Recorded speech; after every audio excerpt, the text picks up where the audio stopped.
Le ministère de l'aménagement du territoire est un ministère pluridisciplinaire, proche du secteur de développement en République démocratique du Congo. Quelles sont les nouvelles choses qui ont été faites dans ces ministères? Quelles sont les réformes qui ont été faites les 3 dernières années? On en parle au cours de ce numéro spécial qui reçoit pour vous le ministre d'État, ministre de l'Aménagement du Territoire, Maître Guy Luando Mboyo. C'est lui notre invité. Mesdames et messieurs, merci de nous suivre si vous nous rejoignez. Bienvenue à ce nouveau numéro de votre magazine RDC Infrastructure et Développement. Monsieur le ministre d'État, merci d'avoir répondu à notre invitation.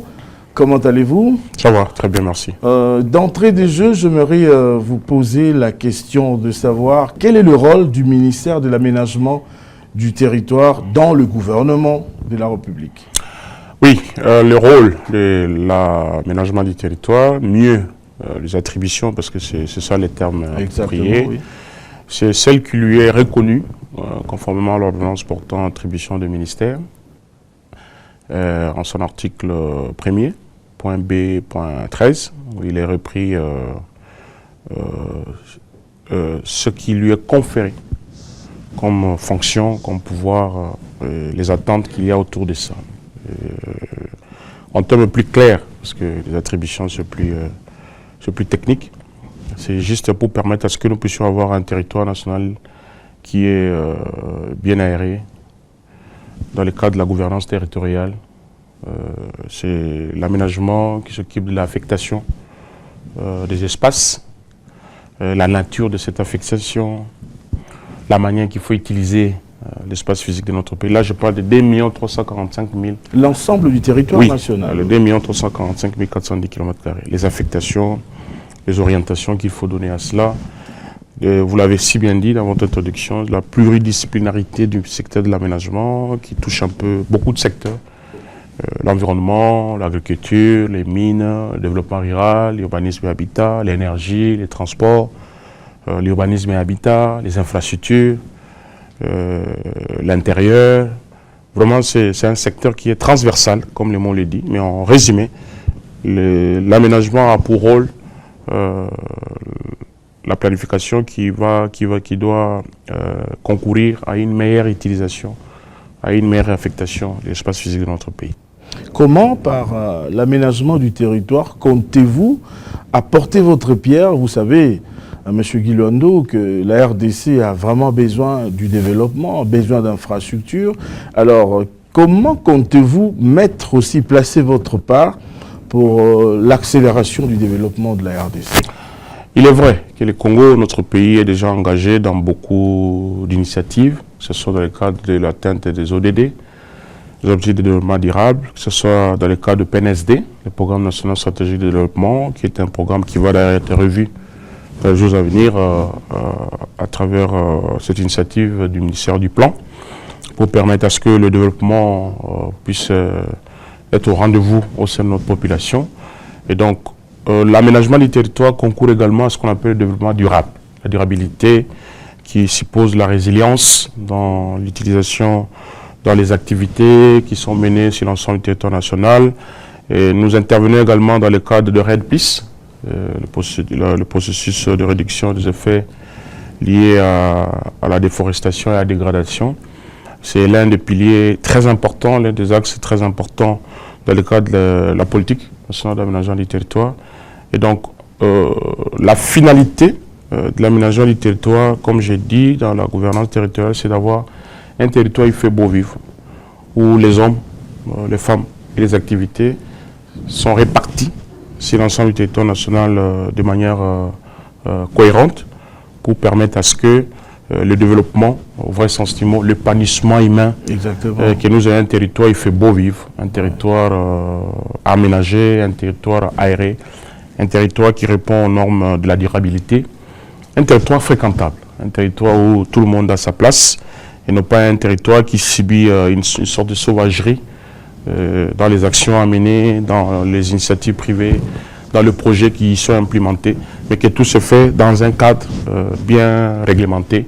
C'est ça l'objectif poursuivi dans le cadre de l'aménagement du territoire, qui est d'ailleurs le pilier numéro 3 du programme d'action du gouvernement. Vous savez, le programme qui a été validé par l'Assemblée le 12 juin, lequel programme, il y a pour la... Vous savez, le programme du gouvernement, c'est toujours pluriannuel. Oui. Là, on vient de déposer, Madame la Première ministre a été à l'Assemblée il y a quelques jours pour déposer la loi de finances 2025, qui n'est que l'expression chiffrée de ce qui a été décliné en termes de programme, en termes de priorité, conformément à la vision du chef de l'État. Le 27 avril 2021, Maître Guy Luando arrive à la tête du ministère de l'Aménagement du Territoire comme ministre d'État, ministre de l'Aménagement du Territoire. Quelles sont les réformes que vous avez apportées depuis que vous êtes à la tête de ces ministères? Alors, quand vous arrivez à la tête d'un ministère, la première chose qu'on fait, c'est un état des lieux. Pour savoir ce qui a été fait avant vous, parce qu'on ne réinvente pas la roue. Évidemment, vous allez apporter du tonus, vous allez apporter du sang selon votre imagination, mais attention, conformément à la vision du chef de l'État. Parce que c'est lui qui a été élu au suffrage universel direct par la population. Lorsqu'il est allé en campagne, il a promis des choses. Je vais faire ça, je vais faire ça, je vais faire ça. Et lorsqu'une majorité est identifiée, ça c'est conformément à notre constitution, la personne à qui on confie la mission, soit d'abord de l'informateur, c'est-à-dire d'identifier les partis qui arrivent en tête en termes d'élus dans la chambre basse. Ensuite, il y a le formateur, qui n'est rien d'autre que le chef du gouvernement, le premier, ou en ce qui nous concerne actuellement, c'est la Première ministre. Et ils ont l'obligation, pour être investis, parce que la Constitution, vous savez, nous sommes dans un régime où le gouvernement est responsable devant le Parlement. Non, l'Assemblée nationale. Oui, l'Assemblée nationale, oui. Oui, c'est l'Assemblée qui investit le gouvernement. C'est l'exécution auquel nous on s'est livré le 12 juin. Et donc on y est là, vous allez avec un programme. C'est dans ce programme du gouvernement, conformément à la vision du chef de l'État, que les sectoriels, c'est pas pour rien qu'un gouvernement est réparti en termes de ministères. Chaque ministère a des missions qui lui sont confiées. Voilà pourquoi nous signons ce qu'on appelle les lettres de mission, où on vous dit, voici vos assignations. Et de ces assignations, vous apportez votre imagination. Et nous, quand on est arrivé, on a fait notre état des lieux. Nous avons trouvé que le secteur de l'aménagement était dans un processus de réforme qui avait commencé depuis 2017, mais dont l'aboutissement a commencé avec l'avènement du chef de l'État Félix-Antoine Tshisekedi Tshilombo à la tête de notre pays, avec la PNAT, la politique nationale d'aménagement du territoire, qui a été adoptée en Conseil des ministres, parce qu'il y avait l'absence totale du cadre légal et du cadre institutionnel de l'aménagement du territoire. Okay. À part le décret de 1957 sur l'urbanisme, il n'y avait pas un autre cadre légal et réglementaire du secteur de l'aménagement. Et donc nous avons tout de suite accéléré ce processus de l'aménagement qui, au-delà du financement du trésor public, il y a l'appui du partenaire qu'on appelle CAFI, qui n'est rien d'autre que l'initiative de protection des forêts d'Afrique centrale, qui appuie à travers PNUD, le Programme national pour le développement, qui est l'agence d'exécution. Nous avons accéléré, en tout cas, ce processus qui a permis à ce que le gouvernement puisse doter le pays d'une loi. Vous avez suivi moi-même, le 26 octobre, j'ai été à l'Assemblée nationale, oui, 2021. Oui, pour présenter l'économie, ça a été adopté. Il y a eu des navettes parce que les députés avaient estimé qu'il y avait la problématique de la constitutionnalité de cette loi. C'est parti à la Cour constitutionnelle sous R. 1888. La Cour constitutionnelle a déclaré cette loi constitutionnelle, c'est revenu, et puis c'est parti au Sénat, et toutes les navettes, et puis ça a été envoyé au chef de l'État, mais il y a eu quelques réglages au niveau formel. Ce sont des réglages qui se font maintenant entre le Parlement et l'institution présidentielle de la République pour qu'enfin cette loi soit promulguée. Donc ça, c'est une très grande nouveauté. Ça veut dire que 67 ans après, on va couvrir l'absence de ce cadre légal qui n'existait pas. Ça, c'est encore une fois grâce au leadership de son Excellence, M. le Président de la République, chef de l'État, Félix-Antoine Tshisekedi Tshilombo. Troisièmement, il fallait permettre au pays de se doter de ce qu'on appelle le SNAT, le Schéma national d'aménagement du territoire, qui n'est rien d'autre que SNAT, un master plan. Ça veut dire que comment on voit les 2 345 410 km², son aménagement en termes des aires protégées, en termes des activités agricoles, en termes des activités minières, en termes de logements sociaux, en termes des infrastructures socio-économiques de base. Ça veut dire quoi? Est-ce qu'il y a des routes à rajouter? Des routes en termes de voirie urbaine, des routes d'intérêt national, des routes... Voilà pourquoi nous, l'aménagement, nous appartenons au pilier numéro 3 du programme d'action du gouvernement, le PAG 2024-2028, qui s'appelle Aménagement du territoire et connectivité maximale. Voilà. Où est-ce qu'on peut construire de nouveaux aéroports? Les aéroports, ça ne se construit pas n'importe comment. Oui. Ces infrastructures socio-économiques de base se construisent sur base d'une planification en amont. Voilà pourquoi il y a toujours des réserves qu'on établit pour dire plus tard, si on atteint telle démographie, c'est pour ça que dans d'autres pays aujourd'hui, si vous allez trouver qu'ils font des trains, des passages souterrains, mais vous allez vous demander, mais pourquoi ces trains ne passent qu'aujourd'hui? Oui, ça a été planifié comme ça depuis la nuit des temps. Dès qu'on construisait la ville, on avait créé plus tard, quand la démographie va augmenter, on aura un besoin additionnel, nous devons augmenter la capacité en termes de transport en commun.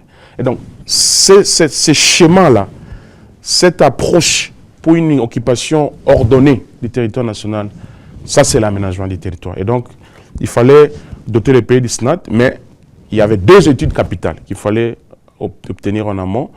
Il y avait 2 livrables. Il y avait le capital forestier. On est aujourd'hui dans les enjeux sur le climat. Là, nous allons aller en COP 29 à Azerbaïdjan. Mais tous ces enjeux du climat, on n'avait pas une idée claire de toutes nos potentialités en termes de foresterie. Aujourd'hui, il y a une étude qui a été complète. Nous avons une feuille de route déjà établie. Dans la foresterie, dans les questions liées à l'environnement, nous avons une étude qui nous donne de manière précise ce qu'on appelle notre capital forestier.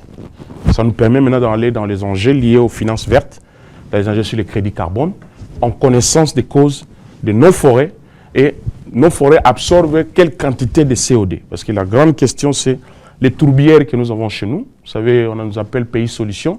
Il y a des pays qui polluent l'atmosphère, et il y a des forêts qui absorbent ces gaz d'effet de serre. Et nous, le bassin du Congo autant que l'Amazonie, nous avons chez nous le poumon, qui est un poumon extrêmement important dans le cadre des enjeux sur le climat. Et donc nous avons ces livrables-là qu'on appelle le capital forestier. Un deuxième livrable que nous avons pu faire depuis que nous sommes à la tête de ce ministère, c'est le livrable sur le potentiel agricole.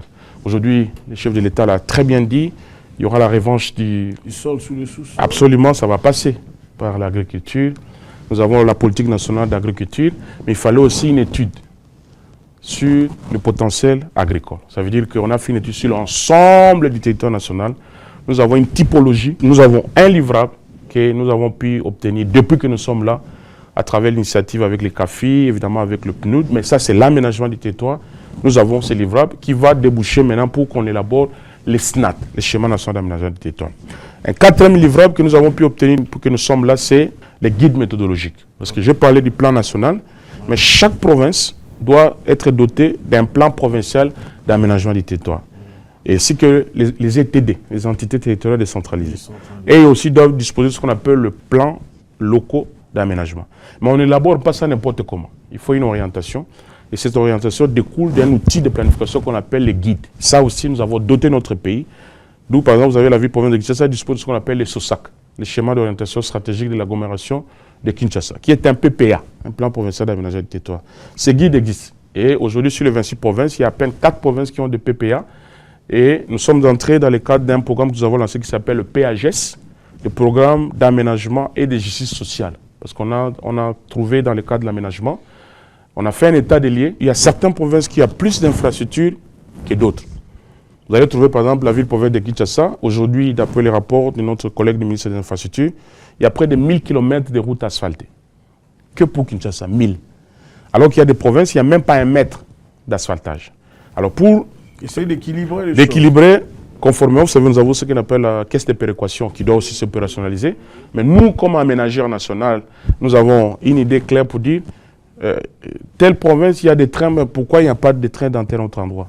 Ici, nous avons des bus Transco, mais pourquoi? Cet équilibre, pour veiller à réduire ces inégalités, c'est l'air ligne de priorité du chef de l'État. Il a si bien dit, parmi ses priorités, c'est protéger le pouvoir d'achat de la population à travers les contrôles de taux d'échange, la problématique des prix des biens et des services, la problématique de créer des emplois.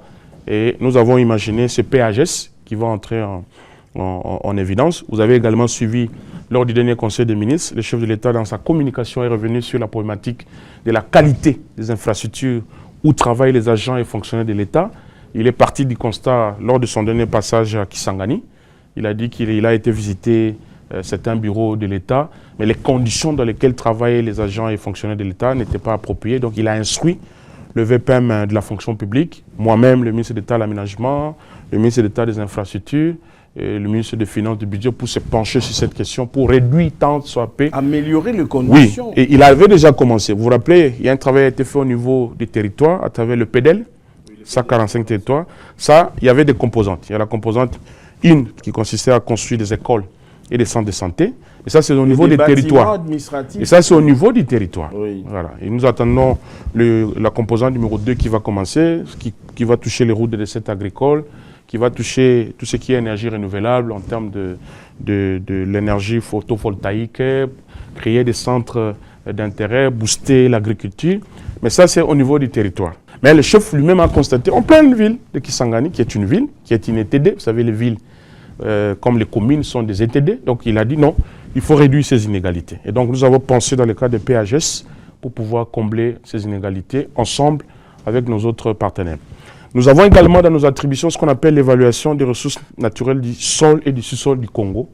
Et nous avons permis à ce que le ski sur la noire des ressources naturelles, pour que l'on sache.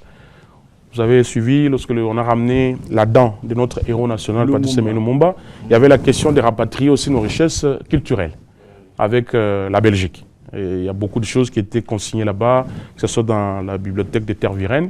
Mais ces richesses, il faut les évaluer. Aujourd'hui, nous avons le musée. Nous venons d'avoir l'Institut, les centres régionaux culturels qui a été érigé juste en face du Palais du Peuple. Voilà, toutes ces richesses-là, que ce soit culturelles, que ce soit touristiques, il faut les évaluer et les consigner dans un document qu'on appelle l'annuaire. Et ça, c'est un travail qui a été fait au niveau du ministère de l'Aménagement du Territoire. Aujourd'hui, nous avons cette esquisse, c'est sur financement du gouvernement. Il y avait l'absence d'un cadre institutionnel. À part l'aménagement, comme j'ai dit, parce que l'aménagement a connu un peu un parcours assez long. Zigzagué. Oui, il a été une direction au sein des infrastructures, une direction au sein de l'urbanisme. À un moment donné, même à la décentralisation, à l'époque, c'était la DECAT, le ministère de la décentralisation et de l'aménagement du territoire.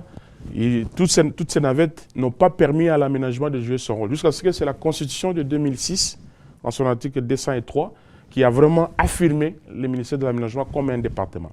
Et donc, l'absence de cadre institutionnel nous a permis aujourd'hui, nous avons l'ANAT, l'Agence nationale d'aménagement du territoire, nous avons le FONAT, le Fonds national d'aménagement du territoire, nous avons opérationnalisé l'ONAT, l'Observatoire national d'aménagement du territoire, qui est en fait l'équivalent de l'OVG, l'Observatoire volcano de Goma, qui, cet observatoire s'occupe des activités sismiques, c'est-à-dire l'activité des volcans. Mais l'ONAT, conformément à la loi, est constitué de ce qu'on appelle les OPJ à compétences restreintes. Ils auront pour rôle de veiller qu'un espace qui a été affecté pour l'agriculture, eh bien, il faut qu'on organise dans cet endroit qu'une activité agricole. On ne peut pas prendre un espace qui a été affecté pour une activité agricole, en faire une activité industrielle.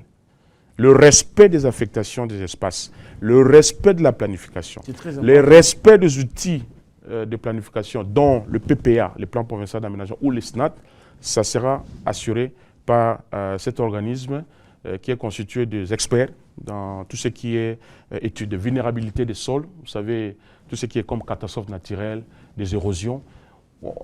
Les gens y construisent sans qu'il y ait une cartographie en termes de zonage pour savoir, attention, la fragilité de tel espace. Ici, on ne peut pas construire un immeuble. Les zones non édifiantes, dit là où... Au-delà des zones non édifiantes, il y a aussi des zones qu'on peut construire, mais il y a des types précis des matériaux à utiliser et des constructions à y ériger. Oui. Il y a des espaces où il faut faire juste des résidences. Oui. Parce qu'il faut tenir compte, de la typologie des terrains, il faut tenir compte de la spécification, il faut faire des études en amont.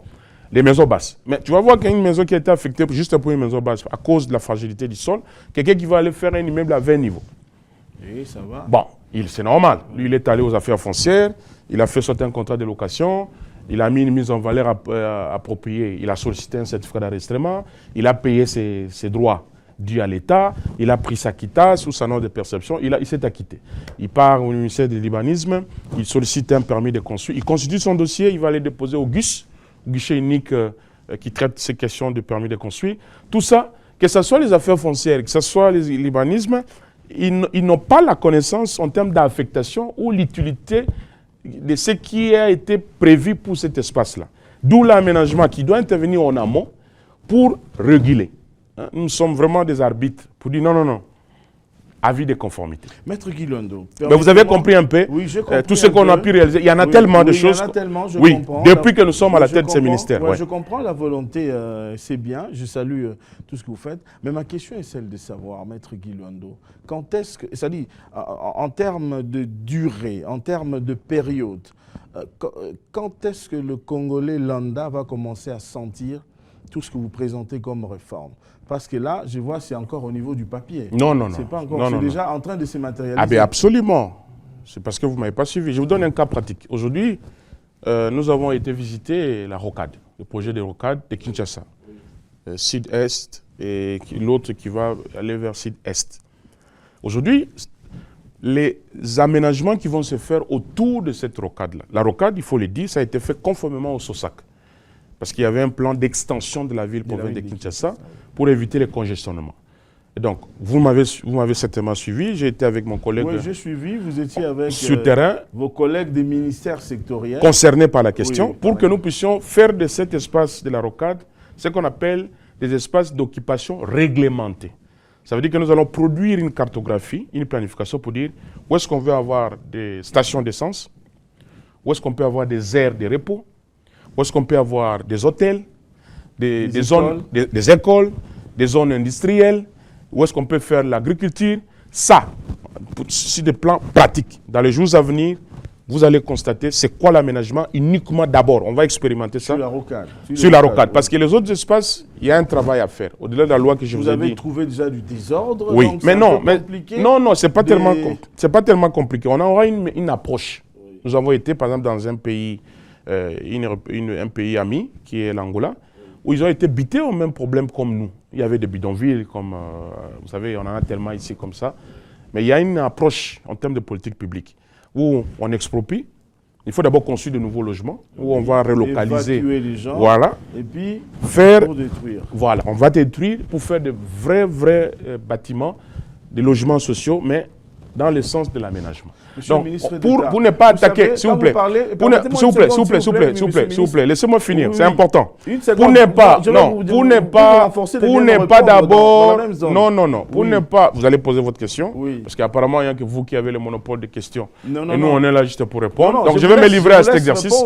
Mais laisse-moi expliquer à la population. Mais je voudrais renchérir ce que vous dites là. Non, mais vous avez tout le temps. Laisse-moi juste expliquer que c'est un problème d'option de politique publique. Au lieu d'aller vers ce qui peut créer des remous, parce que si je veux commencer à faire déplacer les gens, alors qu'on n'a pas encore construit, il y aura des remous, il y aura des tensions sociales. Donc je préfère aller, vous avez vu la rocade, les occupations sont encore vierges. Donc nous avons encore le moment d'implémenter la vision du chef de l'État dans cet espace-là, pour que quand on parle d'aménagement, pour celles et ceux qui n'ont pas encore été en dehors du pays, vous savez, parce qu'ailleurs, même vous, quand vous prenez l'avion, lorsqu'on vous annonce l'atterrissage dans une ville, vous voyez comment les rues, vous voyez comment les avenues, tout est bien agencé.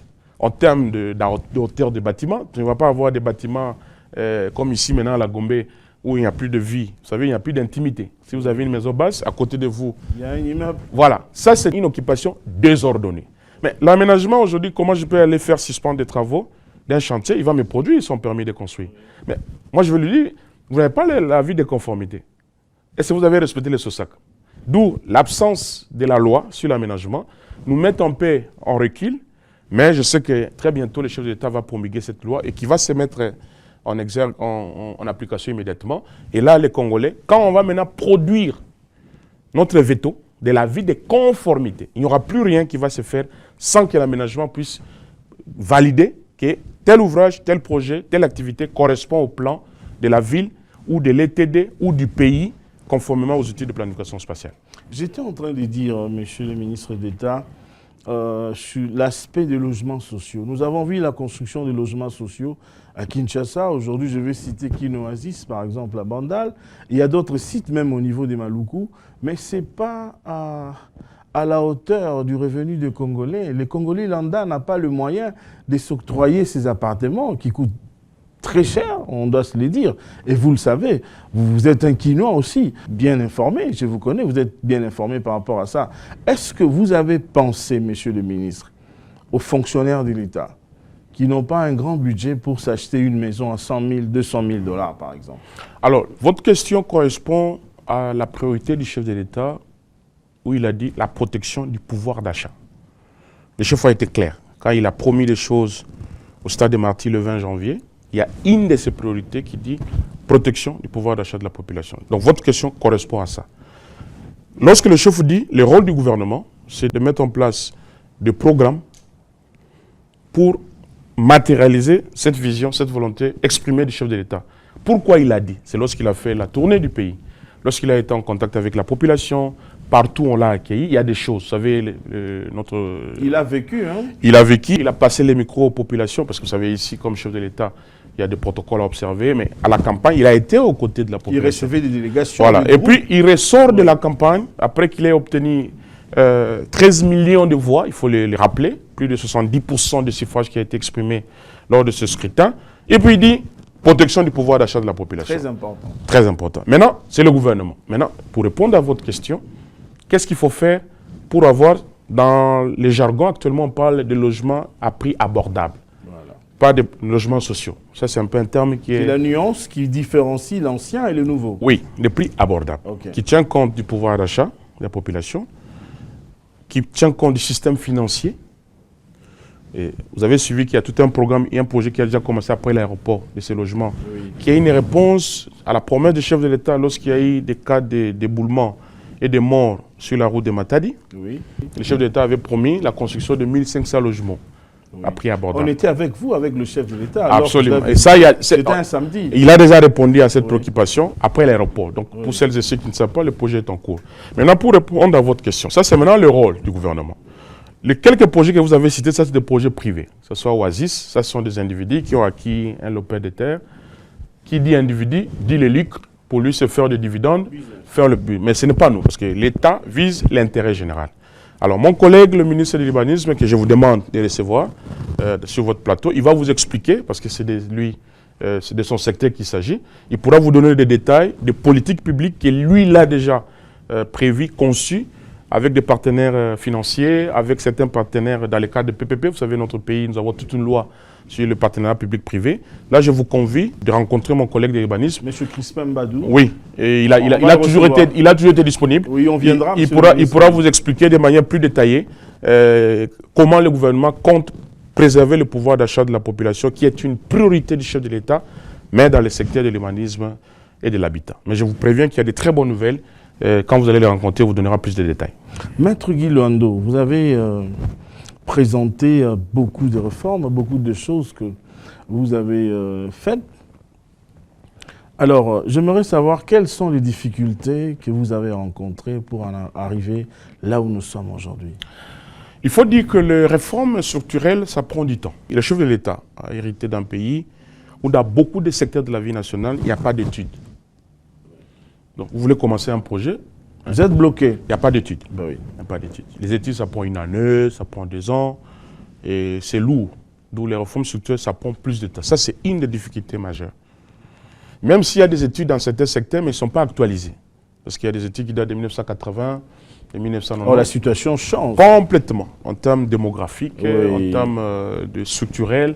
Et donc, la première difficulté, c'est l'absence de données, des études bancables dans des secteurs qui requièrent une intervention immédiate de la population. Un autre handicap, vous savez bien, quand le chef de l'État arrive, il trouve un pays où les gens n'ont même pas un numéro d'identification nationale.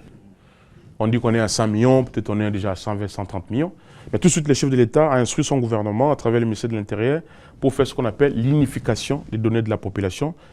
Après l'enrôlement de la CENI a mis les données à la disposition de l'ONIP, l'Office national d'identification de la population, ensemble avec l'INS, l'Institut national des statistiques, pour qu'on puisse produire les chiffres réels de la population, qui tient compte du taux de natalité, qui tient compte de mortalité. Absolument. Et c'est sur base d'une évaluation claire de la densité de la population qu'on peut maintenant calquer des politiques publiques qui répondent. Parce que si vous voulez créer, je donne un cas, des transports en commun pour Kinshasa, mais vous tablez sur 10 millions de personnes.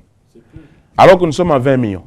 Il y aura un déficit. Vous savez, la loi de l'offre et de la demande, quand l'offre est plus grande, eh bien, ça impacte. Oui, beaucoup sur le marché. Sur le marché. Et donc, le chef d'État l'a hérité. Et voilà, tout de suite, lorsqu'il a constaté cette difficulté, il a commencé à résoudre ça avec la problématique d'identification de la population, avec l'unification des données de la population, qui aura une incidence sur le plan fiscal, sur le plan parafiscal, parce que, vous savez, je suis un peu beaucoup la population qui est très exigeante, c'est tout à fait normal. C'est normal. On veut ça, mais ils ne savent pas que tout ce qu'elle réclame, il y a une incidence budgétaire. Aujourd'hui, il y a un budget très ambitieux qui a été présenté au niveau du gouvernement. Mais c'est parce que peut-être vous ne communiquez pas aussi assez. Quand vous communiquez comme ça, la population va comprendre que non, voilà. Mais quand il y a un silence, parce que le silence, c'est aussi un moyen de communiquer. Parce que vous savez, quand dans le programme du gouvernement, comme j'ai dit, le pilier numéro 3, oui. Aménager le territoire national, on vit d'une connectivité maximale. Quand le gouvernement dit ça, conformément à la vision du chef de l'État, il faut chiffrer ces piliers-là, ces programmes-là. Les chiffrer, c'est comme on venait de faire, l'exercice auquel Madame la Première ministre est livrée, on a là au niveau de l'Assemblée nationale. Maintenant, nous avons une loi de finances. Cette loi, vous avez les prévisions, où on dit, on doit mobiliser, ça ce n'est qu'une prévision, 18 milliards de dollars. L'équivalent en francs congolais, en dollars américains de 18 milliards. Et nous projetons des dépenses équivalentes, parce qu'il faut toujours veiller sur l'équilibre budgétaire. Mais si la population n'est pas avec nous dans la mobilisation, dans la culture des impôts, ça veut dire, quand tu importes ton bien, un véhicule qui arrive à Matadi ou à la frontière, on te fait une déclaration. Mais là où tu dois payer 10 dollars, toi tu veux payer 1 dollar, tu veux corrompre l'argent 1 dollar, et tu fais perdre à l'État 8 dollars. Donc les 18 milliards que nous attendons à la fin, ça va pas arriver. Ça ne va pas arriver. Conséquence, tout ce qui était prévu comme dépenses, ça ne sera pas fait. Ça ne sera pas fait. Alors quand nous allons venir, toujours encore une fois, vous avez vu, le ministre du Budget, le ministre des Finances, ils s'étaient rendus encore à l'Assemblée dans le cadre de ce qu'on appelle la loi de reddition des comptes. La reddition des comptes. Il faut aller maintenant rendre compte aux élus du peuple pour dire, j'étais devant vous, le gouvernement, vous nous avez autorisé d'aller mobiliser et à dépenser ça. Voilà tout ce que nous avons pu mobiliser, voilà tout ce que nous avons pu réaliser comme programme, parce que soit les moyens n'ont pas suffi, parce que vous savez, dans notre pays, nous dépensons aussi basse caisse. Il faut que les gens le sachent. Pour que nous puissions dépenser dans notre pays, il faut que la DGI mobilise, il faut que la DGRAD mobilise, il faut que la DGDA mobilise, il faut que nous ayons ce qu'on appelle les appuis budgétaires, que nous négocions des programmes avec le Fonds monétaire international ou la Banque mondiale. Vous savez, actuellement, il y a une délégation du FMI qui est là pour négocier un nouveau programme. Et après que mon collègue, le ministre d'État du Budget, a été à Washington récemment avec le ministre des Finances. Voilà. Et il faut que les gens comprennent tout ça là. Vous soyez exigeants, oui. On veut bien avoir des routes. Si on avait des moyens conséquents, mais attends, qui est ce chef de l'État après qu'il ait obtenu plus de 70%? Il va refuser pendant qu'il a l'argent dans la caisse de l'État, donc à la Banque centrale. Et comment il va refuser de construire des routes? Mais il y a ces contraintes-là. Ça dépend également des plans de trésorerie. Parce que, vous savez, c'est comme une forme d'entonnoir. Les demandes sont telles que, vous savez, dans la chaîne des dépenses, il y a l'engagement. L'engagement, c'est l'autorité budgétaire, disons, l'autorité contractante. C'est comme ça qu'on l'appelle dans le cadre des marchés publics. L'autorité contractante, qui peut être moi, si j'ai des crédits disponibles, l'aménagement du territoire, j'engage la dépense conformément à ce qu'on appelle le PEG, le plan d'engagement budgétaire. Mais après l'engagement, il y a une étape importante qu'on appelle la liquidation. Ça, c'est au niveau du budget. Le budget doit vérifier la disponibilité des crédits conformément à la dépense que tu as engagée. Si le budget de l'État de cet exercice-là, que ce soit le budget de rémunération, le budget d'investissement ou dans les budgets annexes, s'il y a des crédits correspondant à la dépense que vous avez sollicitée. Dès qu'on trouve qu'il y a des crédits, on ouvre un dossier. Votre lettre d'engagement, ou ça dépend, vous avez fait un marché de gré à gré ou des marchés par appel d'offres, peu importe. Quand il vérifie, il attribue un numéro. Après, ça va maintenant au niveau de finances, on attribue ça ce qu'on appelle les DTO. De ces DTO, le dossier doit aller maintenant au niveau des finances, au niveau du Premier ministre pour faire ce qu'on appelle l'ordonnancement. Donc, l'engagement, la liquidation au budget, l'ordonnancement au niveau des finances, et ce n'est qu'à la 4e étape, le paiement à la Banque centrale. Mais pour qu'on vous paye à la Banque centrale, il y a ce qu'on appelle le plan de trésorerie. D'où vous voyez ce qu'on appelle le comité de conjoncture. Lorsque le ministre dit plan, tous les ministères sectoriels qui rentrent dans le cadre de mobilisation des recettes, ceux qui sont dans le portefeuille, ils disent que, écoutez, pour ce trimestre, la DGI, est-ce que nous pouvons mobiliser combien? La DGI dit, moi je peux mobiliser 100 $. La DGI dit, non, moi je peux mobiliser 50 $. L'autre régie, ok, on fait la sommation, dit, ok, notre capacité financière pour ces 3 mois, ça sera des 100 $. Autant, oui. Ok, maintenant on programme les dépenses de l'État sur base de la disponibilité de la trésorerie. Okay. C'est ce qu'on appelle le plan de trésorerie. Ce qui fait que si le gouvernement avait prévu au mois de décembre de construire une route à Malembankoulou, si les recettes de l'État ne correspondent pas, si l'appui budgétaire ne correspond pas, cette action-là ne va pas se réaliser. Parce que vous parlez de routes, monsieur le ministre d'État. Non, est-ce que vous comprenez l'esprit? Oui, c'est important parce que la population, elle est très... Non, oui. s'il vous plaît. La population est très exigeante. Moi, je suis un peu comme vous, les réseaux sociaux. Oui. Le gouvernement, c'est l'absolu Cambo. Mais ils ne comprennent pas qu'il y a une obligation. Celui qui réclame les routes là, est-ce qu'il a payé ses impôts? Et même s'il a payé ses impôts, est-ce que cet impôt-là qu'il avait déclaré et payé? Parce qu'on est dans un système auto-liquidatif. Oui. C'est vous qui déterminez la hauteur des impôts à payer, quitte à ce que l'administration fiscale puisse faire un contrôle a posteriori. Mais est-ce que cet argent est vraiment arrivé à la Banque centrale? D'où les efforts que vous voyez au niveau de l'IGF, avec la lutte contre l'anticorruption et la bonne gouvernance. C'est de ça que je voulais parler. Voilà, c'est pour veiller que le paix là qui entre là, si on s'attendait à avoir $100 et qu'on n'a que $10, mais s'il vous plaît, que ces $10 soient dépensés conformément à l'affectation, et même quand ça sort, il faut qu'il y ait des justificatifs. Quand ça sort, il faut que ça, si c'était pour construire un pont à Kwango, mais il faut que ce pont-là soit construit. Il faut pas la redevabilité. Il ne faut pas que l'argent qui était prévu pour les ponts, que cet argent n'arrive pas parce que quelqu'un a disparu avec ça dans la nature. Et quand on commence à mettre la rigueur, on dit c'est un règlement de compte. Non, ce n'est pas le règlement de compte. L'argent de l'État, oui. Nous visons l'intérêt général. Il faut l'utiliser à bon escient parce que l'attente est énorme. Et moi, je comprends. Mais dans cette affaire, la population aussi a sa part des choses, d'où la culture de payer ses impôts. Voilà. Ouais, je venais de faire allusion à l'inspecteur général des finances, l'IGF, Jules Alingueté. Il y a eu des conclusions d'une mission d'enquête qu'il a menée. Il y a eu la signature du 5e avenant. Aujourd'hui, c'est le fruit même des rocades que vous avez visitées. Aujourd'hui, le gouvernement, votre gouvernement, qui est piloté et coordonné par Madame Judith Soumino Atuluka, une dame très expérimentée que je salue en passant, si elle est en train de nous suivre, Madame Judith Soumino Atuluka, Première ministre. Aujourd'hui, il y a beaucoup de routes. Votre gouvernement a prévu 12 000 km de routes. Alors ici, j'aimerais saluer le travail d'un homme, d'un Congolais qui travaille avec beaucoup de passion pour la République, l'IGF. Comment vous trouvez aujourd'hui? Il y a les rocades, il y a la route Kananga-Kalamba-Mbouji, il y a la route Mbujima-Ingouba. Nous sommes déjà à peu près dans les 2000 km, si je ne me trompe, plus de 2000 km même, je dirais, de routes qui ont été lancées. En ce moment où nous parlons, en ce moment où nous enregistrons cette émission, Monsieur le ministre d'État, il y a des travaux qui se réalisent concomitamment partout. Par rapport à cet aspect des choses, par rapport au travail qu'Alingueté a fait, quelle est votre lecture que vous faites sur ces travaux, sur le travail qui a été fait par l'IGF? Bon, écoutez, il n'y a pas que moi. Hein. Vous savez, oui. D'abord, l'inspection générale des finances est un service rattaché à l'institution président de la République. Oui. Le chef lui-même est revenu là-dessus pour saluer les efforts qui se font dans cette cellule de lutte contre la corruption. Il n'y a pas que l'IGF, nous avons aussi le CNRF, oui. Dans le cadre de la lutte contre le crime organisé, dans le cadre du blanchiment des capitaux et qui va nous aider dans les jours à venir. Vous savez, le Congo est encore dans la liste grise de l'OCDE qui nous empêche à pouvoir faire des transactions sur le plan international, à capter d'autres ressources additionnelles, au-delà des impôts et des taxes et ainsi de suite. Donc nous saluons ce qui est fait par cette institution rattachée à la présidence de la République. Mais je sais que c'est un effort qui est collectif. Oui, exactement. C'est un effort qui est collectif. Qui mérite aussi votre appui. Oui, et puis ça se fait sous le regard très surveillant de son Excellence le chef de l'État. Parce que ce que nous on exécute, c'est ce que lui nous demande de faire. Tout le monde, y compris l'IGF. Et donc, je crois que le flair, on le jette d'abord au chef de l'État. Au chef de l'État qui a voulu que ses collaborateurs puissent répondre devant la justice. Et si vous êtes innocent, eh bien, vous serez acquitté, comme ça a été le cas pour certains.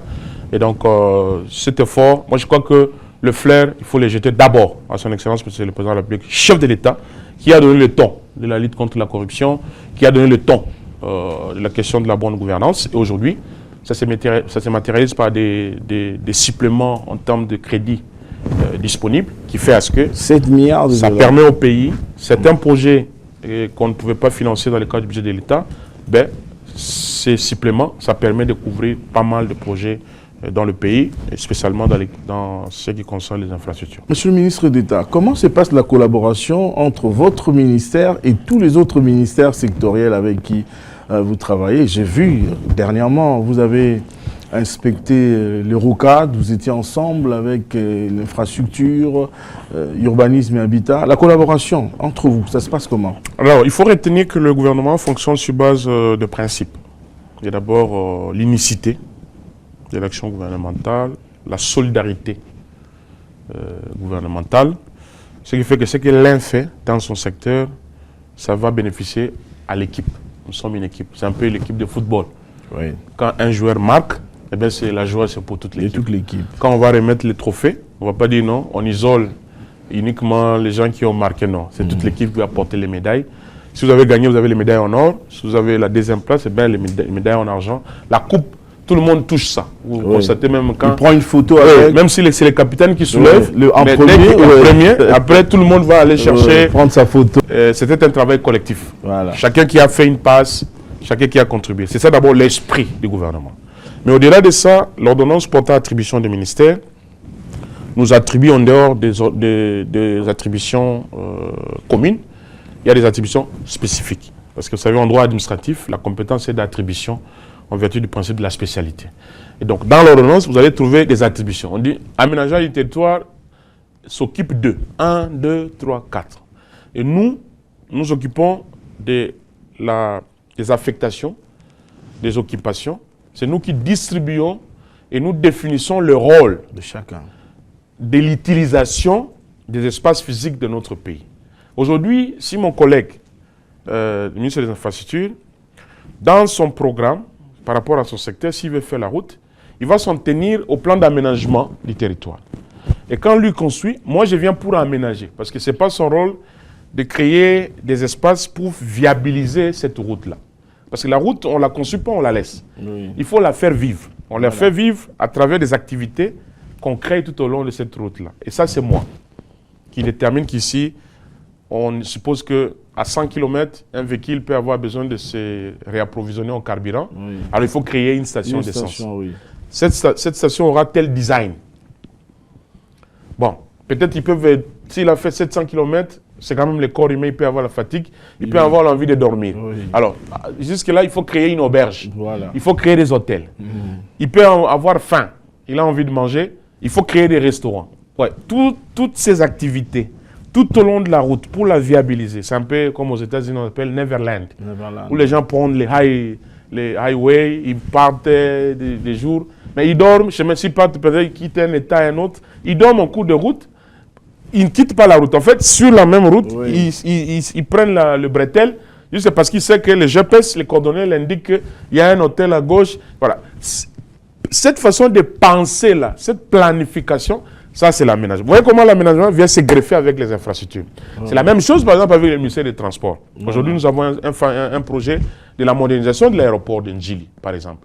Mais on ne peut pas aller moderniser cet aéroport sans tenir compte du plan d'aménagement du territoire.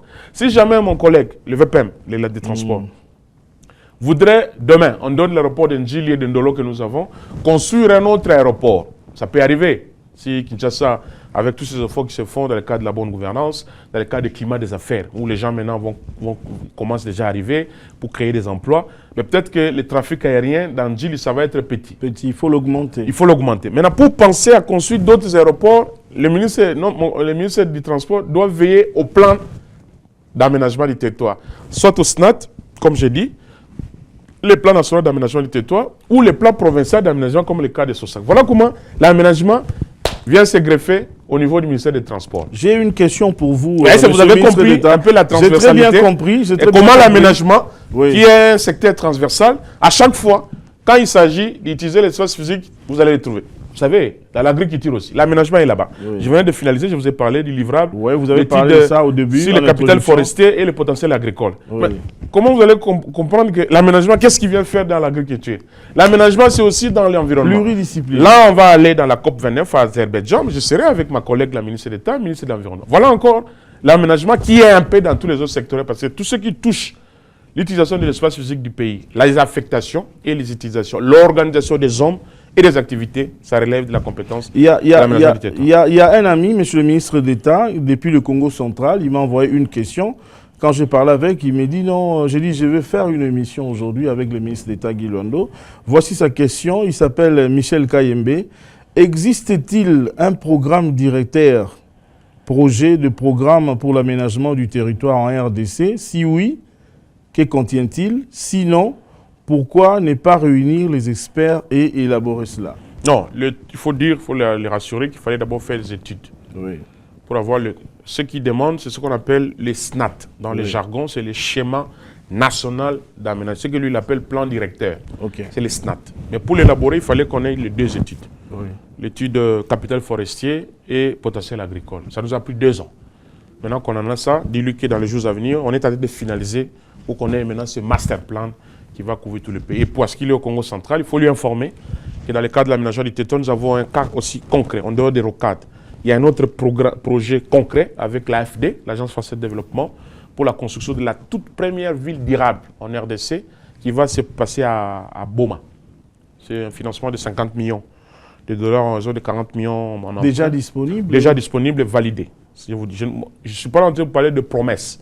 Je vous parle de choses que le chef de l'État, à travers le gouvernement, est en train d'implémenter.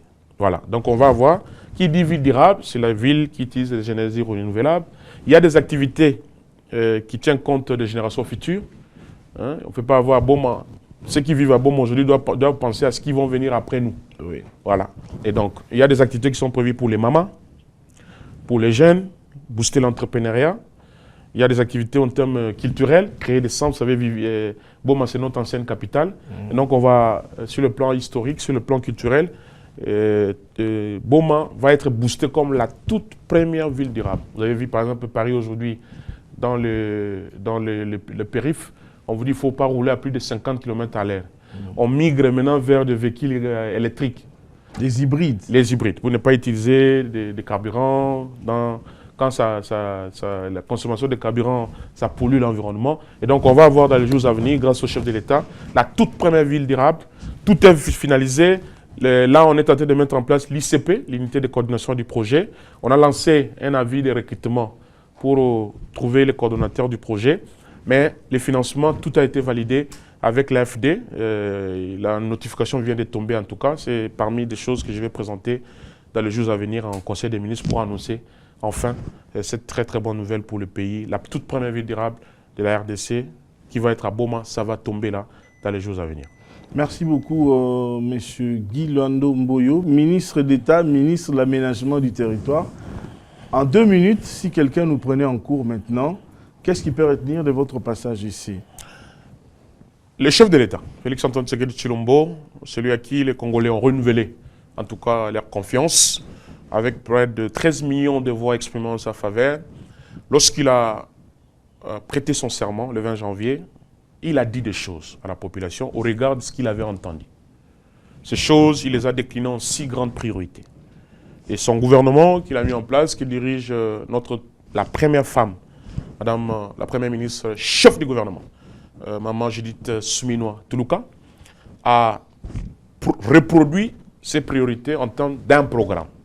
Tout ce que moi je fais ici, dans ce bureau, sur cette table, c'est conforme aux priorités, à la vision et au programme du gouvernement qu'on appelle le PAG 2024-2028. Et j'appartiens au pilier numéro 3 qu'on appelle l'aménagement du territoire en vue d'une connectivité maximale. Nous travaillons, il est vrai. Nous sommes à la tête de ce ministère depuis le mois d'avril 2021. Nous avons trouvé ce ministère qui était en pleine réforme. Nous avons mis en place beaucoup de choses qui n'existaient pas, conformément à la vision et aux instructions du chef de l'État. Les cadres légaux qui n'existaient pas, il y a la loi qui va être promulguée très bientôt, à part les décrets de 1957, donc 67 ans après, enfin on va avoir un cadre légal qui va permettre à ce que les gens utilisent de manière cohérente notre espace physique, ce qui n'est pas le cas. Actuellement, nous assistons à des occupations anarchiques, nous assistons à des occupations qui détruisent l'environnement. Conséquence, les villes s'inondent, quand il pleut, il fait plus beau, parce qu'on construit sur les égouts, on construit sur les espaces non édificants, dans la violation flagrante des normes liées à l'aménagement du territoire, ce qui ne sera plus le cas demain. Et d'autres outils de planification, grâce à la vision éclairée de son Excellence, M. le Président de la République, nous avons doté le pays, mais il est vrai que les réformes structurelles, ça prend du temps. Il faut des études. J'ai parlé tout à l'heure, il y a des choses qui requièrent des études qui n'en avaient pas. Là, on a presque tout finalisé, on est à 70% des choses qu'on devait faire dans le cadre de ce secteur de l'aménagement du territoire. Il y a des projets qui vont commencer. J'ai parlé de la ville durable de Boma, qui va être un exemple concret de l'aménagement. J'ai parlé du projet de l'aménagement tout au long des rocades. J'ai parlé de la problématique de doter les provinces des PPA, des plans provinciaux d'aménagement du territoire, pour que les provinces et les ETD, à savoir les villes, les communes, puissent aussi disposer des plans locaux d'aménagement du territoire. La mise en pratique de ces outils de planification dans le vécu quotidien de la population, c'est alors qu'ils vont comprendre l'essence de l'aménagement du territoire. Qui continuent à faire en tout cas confiance à leur gouvernement qui vient de présenter son premier budget. Le programme a été validé, approuvé par l'Assemblée le 12 juin de l'année en cours. Là, l'outil financier qui est le budget vient d'être déposé et adopté. Ça a été envoyé au niveau de l'ECOFIN pour des amendements et des inputs éventuellement. Donc nous attendons cet instrument financier pour permettre à ce que ce qui était comme politique publique, y compris dans l'aménagement. Il y a des activités que j'ai prévues dans mon secteur. J'ai chiffré ça avec des timings, avec un calendrier d'exécution, mais qui va demander des moyens financiers. Ces moyens, le gouvernement ne peut pas de lui-même les mobiliser et se permettre à les dépenser. Il faut que l'Assemblée nationale et le Sénat, vous savez, notre Parlement, il est bicaméral, puissent les autoriser. Donc nous attendons la finalisation de l'étude qui est en cours et la promulgation de cette loi de finances 2025 qui va nous permettre à ce que, au-delà du fait qu'il y a eu les correctifs budgétaires, sur base desquels nous fonctionnons encore, nous travaillons d'arrache-pied conformément à la vision du chef de l'État. En ce qui nous concerne comme l'aménagement, nous sommes à pied d'œuvre, les réformes sont complètement finalisées. Là, on va passer maintenant à la réalisation concrète pour que les gens comprennent c'est quoi l'aménagement. Oui. Notre Premier ministre s'est livré à cet exercice d'échange, de communication. Tout le monde exactement. Gouvernement. Merci beaucoup, une langue nationale. Soyez une langue nationale. Il faut que parce que il faut n'y expliquer pour la population. Okay. Quand j'ai l'occasion comme ça, laissez-moi m'exprimer en toutes les langues parce que les gens pour qui je travaille, qui est la population, parce que moi je suis un employé de la population congolaise. Permettez-moi que quand j'ai des occasions, que je m'exprime même dans toutes les langues du monde. Du moins des langues de leur compréhension. Jo hapa mimi nasema batata bamama tuko natumika. Tuko nafanya kazi ile mkubwa Félix Antoine Tshisekedi atupatia na mama premier ministre ya aménagement ya territoire. Depuis que tuko hapa kui ministère depuis avril 2021 tunafanya ya mingi. Mambo ya mareforme, buku nasema unasema mareforme shi tuona tayi mareforme. Tuko na makatastrophe naturelle hapa, tuko na mainondation. Sasa ile aménagement iko wapi? Iko na kuya, iko munjia, tuko na chunga loi, tuko na chunga ma instruments yote iko en place. Mais butafurahi parce que le gouvernement iko natumika nguvu sana juu ya amélioration ya ma condition ya peuple congolais. Acha Mungu akwe nambo akubariki, tutaonana parce que on nous a instruit ya kufanya ma descente ma terrain, tutakui. Mafashi yote ma province dote ongea tuko expliquer parce que beaucoup na droit ya kuyua binye tuko nafanya. C'est pas pour rien que chaque vendredi mon collègue le ministre de la Communication vous explique ce que le gouvernement fait. C'est un devoir de redevabilité et nous sommes prêts à nous livrer. Merci à vous, chers compatriotes, chers amis, pour cette opportunité que vous m'avez offerte de communiquer avec la population. Je prendrais ça comme un premier rendez-vous. Il faut qu'on multiplie, surtout que vous, en tout cas dans votre thématique de l'émission des infrastructures, ça dans notre secteur, il est notre devoir de passer de temps en temps, ou laissez-moi vous-même, parce que des fois vous occupez vous-même les plateaux de temps en temps. C'est bien d'appeler les gens qui sont sur le terrain, qui ont pour vocation de faire ce travail, de venir expliquer ce qui s'est fait et que la population sache quel va être l'air de venir dans les jours à venir parce que c'est notre souhait comme gouvernement, conformément aux instructions de son Excellence, le président de la République, chef de l'État, Félix Antoine Tshisekedi Tshilombo, chef de l'État. Voilà. Merci beaucoup, Maître Guy Luando Mboyo. À vous également, chers téléspectateurs, nous disons infiniment merci de l'attention particulière que vous nous avez accordée. Nous avons reçu pour vous Maître Guy Luando Mboyo, il est le ministre d'État et ministre de l'Aménagement du territoire. Vous avez suivi, nous avons parlé des réformes, nous avons parlé des stratégies mises en place pour l'amélioration de conditions de vie des populations en RDC. Le rendez-vous est pris pour le prochain numéro. Au revoir.